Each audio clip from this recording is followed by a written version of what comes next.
con la debida distancia y con mi respeto a la figura y a la memoria de Santiago Ramón y Cajal, os vengo a hablar esta mañana de un investigador que empezó a trabajar en una técnica hace 25 años y empezó a trabajar solo, aislado, en contra del establishment, en contra de las ideas, en contra de muchos conceptos que estaban establecidos, y durante muchos años estuvo trabajando fuera de los focos, y que gracias a su perseverancia y su tesón, que estos son dos cualidades que también tenía don Santiago Ramón y Cajal, gracias a ello hoy podemos beneficiarnos de estas tecnologías. Naturalmente me estoy refiriendo a Francisco Juan Martínez Mojica, al cual ya se ha referido implícitamente Exuperio en la presentación. Él es microbiólogo de la Universidad de Alicante. Él fue el que hace 25 años empezó a preocuparse por una serie de repeticiones en el genoma de unas bacterias y en particular de unas arqueas que vivían en las salinas de Santa Pola, y acabó no solamente nombrando estas organizaciones curiosas del genoma, con esta palabra que la primera vez que la oyes pues te parece rara, pero ya nunca más la olvidas, CRISPR, que reproduce esta distribución de repeticiones palindrómica, repetida, agrupada, y que en definitiva ahora sabemos que es la base molecular de un sistema inmune, nada menos que un sistema de defensa adaptativo que tienen los procariotas. Él se percató de su relevancia y gracias a ello hoy podemos beneficiarnos los investigadores en biomedicina y probablemente vamos a poder desarrollar terapias innovadoras a partir de ahí. Efectivamente, con el trabajo de Francis y el trabajo de muchos otros investigadores, se pudo dilucidar los diferentes elementos del sistema CRISPR-Cas, y el sistema CRISPR-Cas os lo presento aquí en esta diapositiva en su simplicidad y, si me permitís, en su belleza. Es un sistema extraordinariamente simple, pero extraordinariamente poderoso.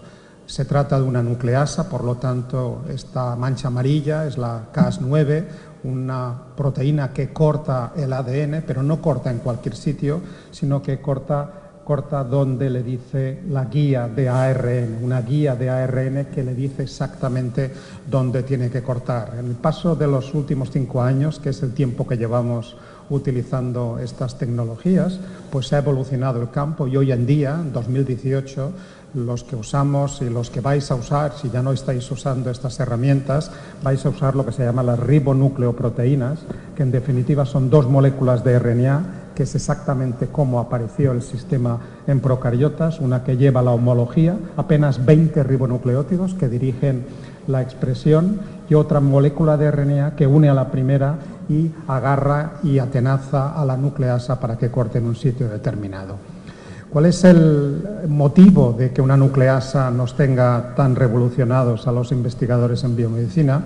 Acordaros que el doble corte de cadena lo que provoca es una inmediata reparación de esta cicatriz en el ADN, porque de otra manera se perderían genes, se podrían perder genes.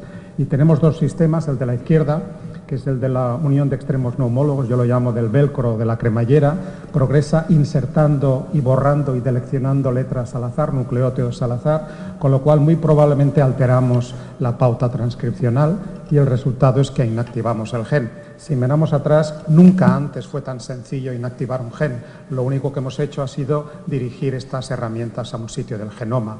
Podemos hacer cosas más interesantes dándole al sistema una secuencia que comparta homología a ambos lados del corte y que incorpore secuencias nuevas, y esto realmente es lo que nos va a permitir editar el genoma, bien corregir una mutación preexistente o, a la inversa, reproducir una mutación para estudiar sus fundamentos patofisiológicos. ¿Qué es lo que podemos hacer con CRISPR? Pues prácticamente es vuestra imaginación el límite de lo que nos permiten hacer estas herramientas: mutar, corregir, editar, eliminar, añadir, marcar, apagar o encender genes. Por eso hablamos de que esto es una verdadera revolución. Repasemos rápidamente. Inactivar un gen. Básicamente hoy en día, 2018, inactivar un gen es trivial y se convierte en dirigir una de estas herramientas a alguna zona del gen, con lo cual la consecuencia es que en la mayor parte de los casos vamos a obtener un gen que deja de funcionar. Si utilizamos dos de estos sistemas, podemos promover deleciones de una determinada cantidad de ADN, que son, como sabéis, fuente o son el mecanismo, son la base molecular de muchas enfermedades congénitas. Por supuesto, estas deleciones pueden reinsertarse al revés y generar inversiones o duplicaciones o cualquiera de las combinaciones. Podemos hacer también mutaciones muchísimo más sutiles y esto realmente nos acerca, y esto es la potencia que tienen en genética, porque estas mutaciones de apenas un nucleótido que alteran un aminoácido o que cambian el sentido de la proteína, ahora podemos reproducirlas con las CRISPR. Podemos insertar también segmentos de ADN, incluso podemos hacer cosas directamente que ni podíamos soñar hace apenas 5 años, que es inactivar la nucleasa. Y alguien dirá, ¿y para qué sirve una nucleasa que no corta? Bueno, una nucleasa puede no cortar, pero sigue marcando una posición en el genoma. Si le adicionamos un dominio que reprime, podemos reprimir específicamente un gen. Si le adicionamos un dominio que activa, podemos activar directamente un gen a voluntad, con lo cual fijaros que toda la versatilidad. Y quizá el mejor ejemplo es el que conocimos este febrero con el trabajo de Jenisch en una de las enfermedades que, creedme, yo pensaba que sería de las últimas que podrían ser tratadas mediante una aproximación genética, el síndrome de fragilidad del cromosoma X, que no cursa con mutaciones en el gen MR1, sino con hipermetilación, dirigiendo una de estas nucleasas que no corta, unida a una actividad desmetilante, promovemos la desmetilación y, por lo tanto, reactivamos el gen. Nosotros lo que hacemos en el laboratorio es trabajar en enfermedades raras que sabéis que son las que afectan a menos de 1 de cada 2.000 personas, en particular al albinismo, que tiene mucho de alteraciones neurológicas y por eso lo traigo hoy aquí. Cursa con este nistagmo evidente. En el albinismo lo que se ve no es lo más importante, lo más relevante es la pérdida de visión, la falta de fobia, las conexiones retino del cerebro alteradas, las conexiones quiasmáticas, la pérdida de visión tridimensional. Y os podría hablar de albinismo con las alteraciones de retina, con quizá una de las mejores preparaciones que tenemos de retina de ratón hechas con resina. Pero ¿para qué utilizar estas preparaciones si tenemos los dibujos del maestro? Y qué mejor ocasión que en esta charla de Santiago Ramón y Cajal para recordar que no solamente fue un gran científico y un gran investigador, sino fue un excelente artista. Aquí tenéis algunas de sus imágenes que se conservan en el legado Cajal. Es sorprendente cómo la mejor de las fluorescencias, la mejor de la microscopía actual, pues absolutamente es comparable con el grado de detalle de los diferentes tipos celulares que conocemos en la retina, los fotorreceptores, las células del epitelio pigmentado, las células ganglionares, las células bipolares, etcétera, e incluso las conectividades, que son las que están alteradas en albinismo entre retina y cerebro a través del quiasma óptico. Todo esto ya lo estudió hace más de 100 años y lo dibujó y lo plasmó en estas láminas Santiago Ramón y Cajal.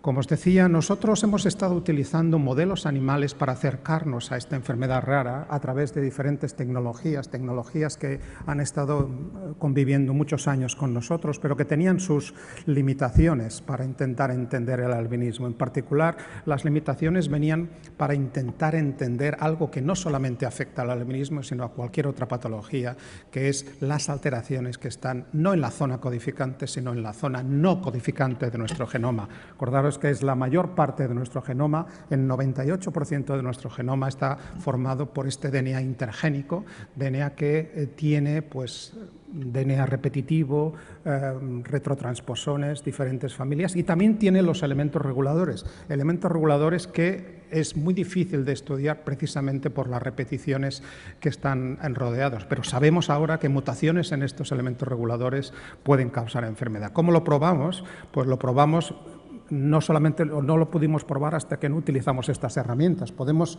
dirigir dos de estos sistemas CRISPR a ambos lados de un elemento regulador y lo que podemos preguntarle a un gen que determina pigmentación y está asociado al albinismo, si eliminamos uno de estos elementos reguladores, fijaros que se nos cae la expresión. No estamos tocando para nada el gen, estamos tocando solamente el elemento regulador y se nos cae la expresión. Con lo cual, fijaros, esto es uno de los experimentos que directamente no podíamos hacer y lo podemos hacer ahora.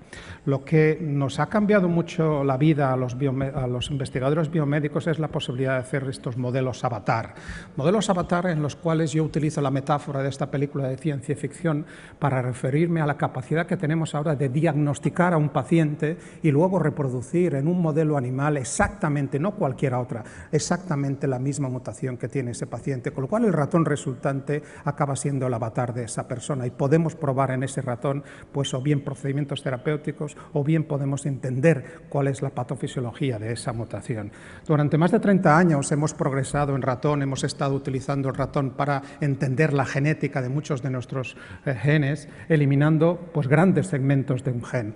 Y esto pues, nos ha servido pues, para entender mucho de la función de los genes. Pero lo que pasa es que la mayor parte de personas, nuestra población, no tienen estas mutaciones. La gente no pierde el exón habitualmente. Las mutaciones que tenemos son muchísimo más sutiles, mutaciones puntuales que son dificilísimas de hacer. Bueno, eran dificilísimas de hacer, ahora las podemos reproducir con esta CRISPR.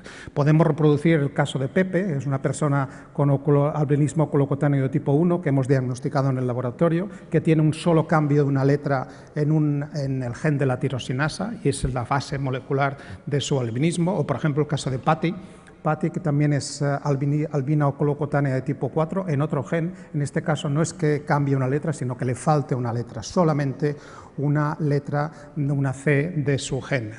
Podemos realizar nosotros al animal avatar correspondiente. Aquí tenéis algunos de estos ratones y cuando los secuenciamos podemos ver uno de ellos, el que está subrayado, al cual si seguís donde confluyen las flechas azules, le falta exactamente la misma C que le faltaba a Patty, con lo cual este es el ratón avatar de Patty. ¿Para qué nos sirven estos ratones? Primero para constatar que es posible hacerlo y luego para constatar algo que quien no haya trabajado en CRISPR quizá le sorprenderá y es la incertidumbre, la gran variabilidad de resultados que tenemos. Nosotros tenemos un ratón de 23, esto me parece estupendo, doy palmas con las orejas porque yo venía de un 0%, pero ahora preguntaros, yo puedo descartar 22 ratones y quedarme con el que me interesa.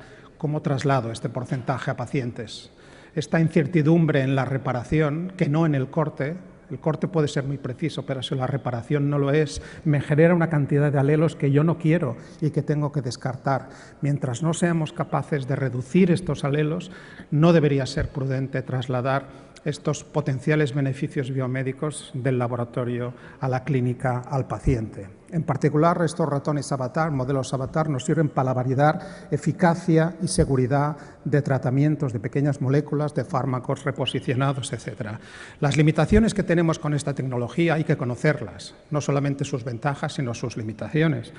En primer lugar, las relacionadas con CRISPR. Fijaros que no solamente podemos decidir qué gen es el que se va a modificar, sino que la guía puede aparearse con secuencias relativamente similares. Esto lo podemos gestionar relativamente bien mediante una aproximación bioinformática y aumentando la especificidad de acción de las nucleasas. Lo que es más complicado, y en particular es relevante en neurología, es que la ruta de homología, la ruta que usa la secuencia molde, no es la preferente y además solamente está activa en células en división y desafortunadamente la mayor parte de las neuronas no se dividen en adultos, con lo cual tenemos un problema porque tenemos que vivir con la ruta de corrección que es la que produce esta gran variedad de alelos, la que produce este mosaicismo genético. Tenemos que ser capaces de reducir este mosaicismo. ¿Cómo lo vemos este mosaicismo? Nosotros lo vemos muy evidentemente porque trabajamos con genes de la pigmentación.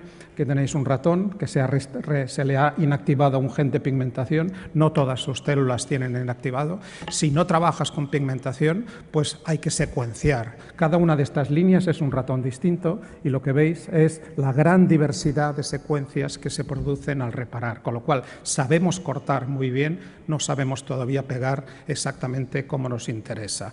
Y ahora sabemos desde verano que tras un corte se pueden producir grandísimas delecciones de miles de nucleótidos. Esto había pasado desapercibido y esto hay que tenerlo en cuenta también, con lo cual es cierto que la esperanza para utilizar estas herramientas en el laboratorio es tremenda. Su traslación a la terapia tendremos que ir un poquito más lentamente, tendremos que aquilatar y mejorar la seguridad. ¿Qué es lo que se está haciendo para ello? Pues, por ejemplo, utilizando editores de bases. David Liu, se lo debemos, es un biólogo sintético. Lo que ha hecho ha sido eliminar la capacidad de corte de la nucleasa, la ha unido a una deaminasa y esto es capaz de contactar con una citosina y cambiar la timidina o contactar con una adenosina y cambiar la guanosina. Simplemente cambiar químicamente un nucleótido en una posición determinada sin cortar el ADN. El futuro, evidentemente, es la terapia génica y la terapia génica es lo que nos está llevando a gran parte de los esfuerzos en el laboratorio y esperemos que más pronto que tarde podamos trasladarlo a la clínica. Terapia génica, dejando aparte la germinal, terapia génica somática, in vivo o ex vivo. In vivo, introduciendo estas herramientas de recorta, pega y colorea CRISPR dentro del paciente, o ex vivo, sacando células del paciente, trabajándolas en el laboratorio, seleccionándolas y retornándolas una vez editadas. Sabéis que ex vivo son las primeras aplicaciones que ya se conocen porque nos permiten seleccionar las células, pero desgraciadamente esto no se puede aplicar en muchas de las enfermedades, por no decir todas, en neurología. Son las enfermedades de la sangre, en la cual podemos inactivar el sistema PD1, con lo cual podemos promover que las células T ataquen con mayor eficiencia a las células tumorales, o podemos inactivar un enhancer de un represor. Si inhibimos un represor, potenciamos lo reprimido, y esto es la idea detrás de el primer caso de utilización de CRISPR ex vivo en humanos en Europa, en el cual lo que se pretende, en el caso de beta-talasemia y de anemia falciforme, es solucionar la mutación de la beta-globina adulta con beta-globinas de fetales o embrionales que habitualmente no están expresadas, pero que con este truco podemos tener beta-globina fetal en adultos. Realmente la terapia génica basada en CRISPR la conocimos exactamente hace 2 años y medio. En enero de 2016 aparecieron apenas 2 años y medio, conocimos estos 3 primeros artículos de un modelo de ratón de distrofia muscular de Duchenne, en el cual los investigadores lo que hicieron fue utilizar 2 de estos sistemas CRISPR para eliminar uno de los exones patogénicos, y lo que consiguieron fue restaurar, no en todas, pero sí en un porcentaje significativo de las fibras musculares, la expresión de distrofina. Esto realmente fue un avance espectacular, diría yo, y este verano se acaba de comprobar que tenemos una cierta traslación de este modelo del ratón al perro, en perros de distrofia muscular de Duchenne. Lo que quiero que os fijéis es que la corrección de los animales tratados oscila entre el 3 y el 92% de las fibras tratadas. Evidentemente, si estamos en el rango del 92 estaríamos todos muy contentos, pero sabed que todavía no controlamos bien la salida del sistema porque siguen habiendo casos en los cuales tenemos una corrección relativamente limitada. Esto se ha aplicado ya en un montón de enfermedades, un montón de enfermedades que incluyen también enfermedades neurológicas. Esto se ha hecho gracias, por ejemplo, a la utilización de estos virus adeno asociados. Los virus adeno asociados son los que permiten trasladar las herramientas de la edición genética, tanto la nucleasa que hemos tenido que inventarnos otras nucleasas de otras bacterias para que nos cupieran dentro de estas partículas víricas, y también vehicular tanto el ADN molde como la guía. Todo ello se puede dirigir a determinados tipos celulares, también a neuronas. Sabéis que los adenoasociados cruzan la barrera hematoencefálica. Probablemente la utilización de virus, todo esto está hecho en animales o en células en cultivo. Sabéis que los adenoasociados no creo que sea el futuro de la terapia. El futuro de la terapia probablemente estará en la utilización de nanotecnología, la utilización de nanopartículas a las cuales se les puede absorber estas ribonucleoproteínas de CRISPR para llegar a la célula destino, a la célula en cuestión. Lo primero que sabemos, el único paciente que sepamos hasta el día de hoy que ha sido tratado in vivo, todos los otros pacientes que leáis y que aparecen en la prensa son tratados ex vivo, con células fuera del cuerpo. El primero y único paciente que ha sido tratado es en el hospital de Oakland, en California, en noviembre del año pasado. No fue con un CRISPR, fue con unas nucleasas anteriores, las de dedo de zinc, fue para una enfermedad rara, el síndrome de Hunter, una mucopolisacaridosis, y en este caso lo que sabemos, un año después, es que no ha habido un beneficio terapéutico, pero tampoco ha habido toxicidad. Acordaros que en una terapia no solo es importante que sea eficaz, sino ante todo que sea seguro. Sabemos que no ha habido problemas asociados a la utilización de estas nucleasas en este desarrollo terapéutico y esto es importante. Unos ejemplos de la utilización de este CRISPR para ir ya terminando de las CRISPR en neurología. Fijaros que se puede reproducir las mutaciones de la ataxia espinocerebral de tipo 2 y bajar el número de repeticiones mediante CRISPR a números ya no patológicos. Se puede hacer lo mismo en Huntington bajando de 180 a 18 repeticiones. Todo esto en células en cultivo, por supuesto. Se puede, por ejemplo, corregir una mutación determinada en células iPS derivadas de un paciente de demencia frontotemporal. También se ha hecho la generación, reproducción de modelos celulares de esclerosis lateral amiotrófica con mutaciones en SOD o en FUS, o incluso reproducir mutaciones o corregirlas asociadas, como por ejemplo la mutación sueca del gen APP asociada al Alzheimer. Y la última, también reprimiendo, utilizando esta capacidad que tienen los sistemas CRISPR, no solamente de modificar, sino también de encender y apagar, por ejemplo, apagando el gen de la sinocleína en este modelo de Parkinson. Aquí yo me podría acabar la charla y quiero acabar con un toque de atención que nos dio Matt Porteous en enero de este año, apenas hace unos 10 meses, cuando hizo la pregunta del millón. Él es probablemente un investigador de los más cercanos a la utilización de estas herramientas en terapia y él se preguntó, ¿no va a ser que las nucleasas que vamos a utilizar, que derivan de bacterias, ya las conoce nuestro sistema inmune? Hasta ahora no os he mencionado qué bacterias son las que estamos utilizando, pero las que estamos utilizando vienen de Streptococcus pyogenes y de Staphylococcus aureus. Esta es la Cas9 que estamos utilizando. Piógenes, sabéis todos, mucho mejor que yo, que es el causante habitual de laringitis y otitis. ¿Quién no ha tenido una laringitis, una otitis? Aureus es el causante de muchas de las infecciones nosocomiales que ocurren en ambientes hospitalarios. Se nos infecta un punto, se nos infecta una pieza dental. Por lo tanto, él hizo la pregunta relevante y uno cuando lo lee dice, ¿y esto por qué no se me ocurrió a mí? No se nos ocurrió a nadie de nosotros, se le ocurrió a él y gracias que se le ocurrió a él. Porque realmente la mayor parte de nosotros tenemos anticuerpos contra estas nucleasas y lo que tenemos es linfocitos, ¿no? Entonces esto parece un enorme jarro de agua fría sobre esta tecnología.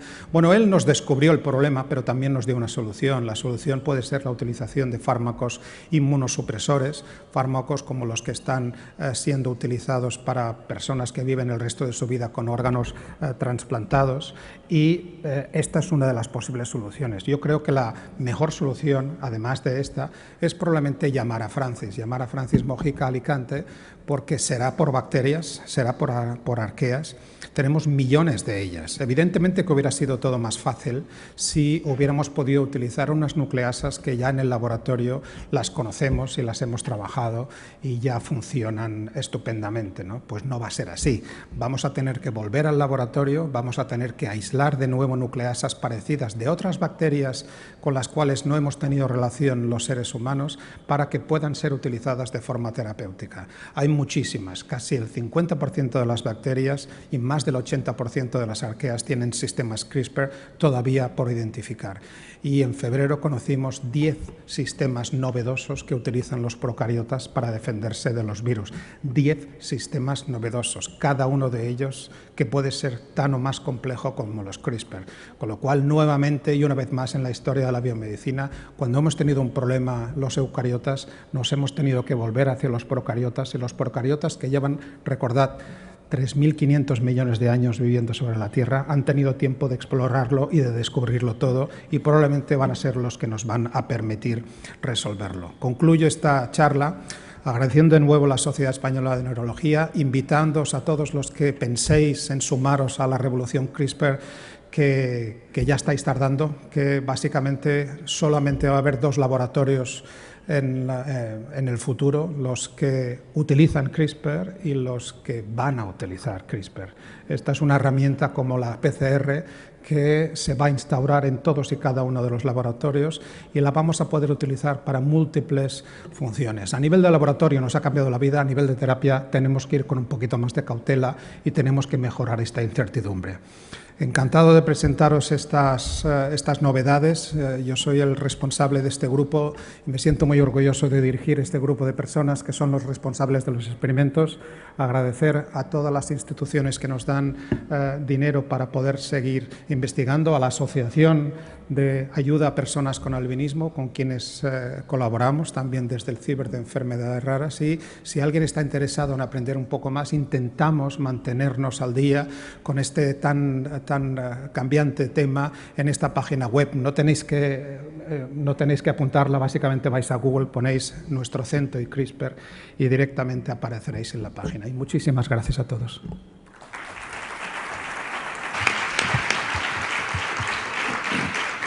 Muchísimas gracias, doctor Montoliu, por su brillante conferencia, por su dedicación a investigar en este campo, por haber fijado la técnica CRISPR hacia enfermedades raras donde las neurológicas tienen una gran representación, y esperamos de verdad que todos esos proyectos se conviertan en realidad y tengamos pronto terapéuticas eficaces para estas enfermedades un poco abandonadas y complejas en su tratamiento. Y por cierto, esta imagen me recuerda a nuestra universidad en Canto Blanco. Muchas gracias.